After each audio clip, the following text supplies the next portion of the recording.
Alright. Là cũng thế mấy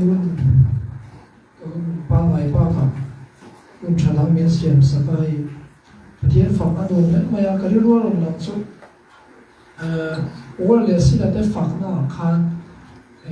anh bul nai mi tên đam na chẳng ai chú lại cho anh bồi mấy em chú cắn làm cắn dài thay tốt cắn xoay hen ibulami khan tisa riu tharau đam na chẳng chín chú vào trong với những cái sự chú cần tan cần làm lâu lần ba tan cần làm cần thấy tốt bên lần ba tan cần dài này chú vào cho nên cần dùng số cần phật hiệu ở chỗ này in cái gì à cần mong hoa cần tan luôn đó này à hết tiền là suy à mình bảo hành cho hết tiền là suy à và thiên phật hành bồi một đàn chú sáng môn này nhé anh hen rất à sáng môn bảo hành thu phép anh là bảo hành đi hết tiền này mình bảo hành cho nên pastor pakhatia ne damlo pakhathi akan suninga chuda chonin chudam lo chu chak dam na thu te pathian ma ngai na te pian thar na thu te ashila ni chonin chu nula chonin chudam lo nula chonin athi don chep to khanin o chu zong zong chu ka shen nu vat ati ni chu pastor chu abei dong amang ange me maya ti na se to lo pathian thu ashila piang ka shen nu lo di zela chú ta cho nên ở bên đông ở mong làm tổ tục cho chú pastor cho nên ở giải sản tốt mày chú ta cho nên chú tâm là chú thầy to bên thầy là vì nó thầy nó sống số con nó làm trồng xua cả ô là lý số chú cầm được ta đi chú vào cho nên với nhà hiện bắt thiên phật cắn giải nên là bắt cắn tập chỉ là này bắt thiên đi siết thằng mình thì nó cắn giải cắn làm cắn nên kiếm miệng cắn tập chỉ thì với nhà cắn soi đồ ô bắt thiên năng là bé đi thì hela mang hian pathian ne na zai nai kan hut masalama hian in la thala thai ka sia hela hianin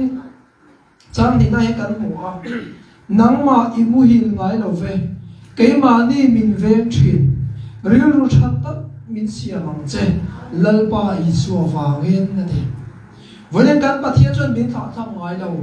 pathian tho chan thian kan mu a ka thu ka mu ka om da zong song i min thlir renga dia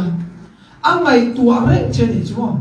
à vén rèn chơi à ilim na tu đi tham quan na tu cắn lom na tu cắn chân na tu đi em kim ngày tua chơi chú vào chọn chú bi này là chọn in là thay là ô bát thiên năng năng berini can đi room in and chin em kim can chua thiên năng mà in đi mù rèn chin anh đi à cháu tổ bé là chọn tiền can mù à ít thu in cầu đủ thì hallelujah với nên bắt thiên thu in căn ông đủ tí căn tỷ đủ mấy này ít thu in căn ông đủ ít thu chút nụ nani thì với nên bắt thiên thu in căn tám nụ nani thì căn xem thay là quay ngoài căn sao vai lâu tiếng là tối nay căn trồng choai à cái là mình xin phép à thì cho nên căn nó xem tu tiên căn lá mình là chun sập sập con đi bắt thiên thế này cần trồng choai hallelujah lần ba căn bắt thiên đủ tập mình mọi người tu giờ nào cho mình bé cái vài lồng thuกันchỉ là thế giờ này là ba nắng mà chơi mới hình ngay là va cái mà đi mình về chỉ là vài lồng thuกันchỉ là thế là ba không ai mà sống na chẳng tua với nia mình luôn là vài lồng thuกันchỉ là thế giờ này là ba thu in cái ông tua ít thu chú cần tám được na địa vàng in chú mà cho là ba đang in bị soi yang thế hallelujah amen hallelujah ô pathian năng lal beri ni tin pathian in fakam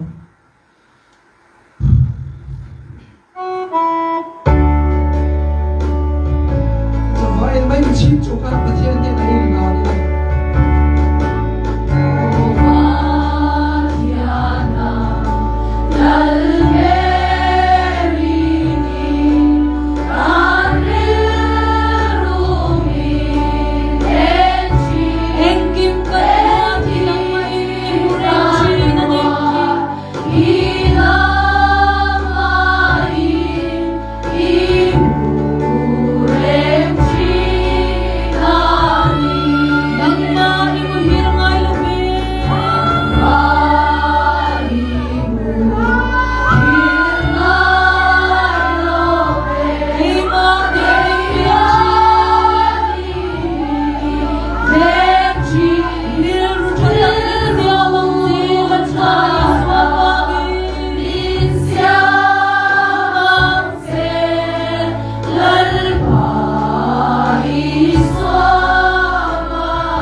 lalpa I thu te kan ngai thale don I fak la te kan sale don lalpa eng kim mai ro pui po chona nai min ban sakang che lalpa kan fak la shoi tu song song te solo tu te lalpa eng kim mai ro pui po chona nai ron mang la he crusade ayan lalpa Bethsaida khuwa mitel khoino na lo nia abu fi asot ang khan volen lalpa tu na kan crusade kan me ka yan khoino na chu kan ne na lo theng se la lalpa bu fi athar na chu kan ne na lo theng ro se Yesu Christ sa wi kan diling kan on in la ne amen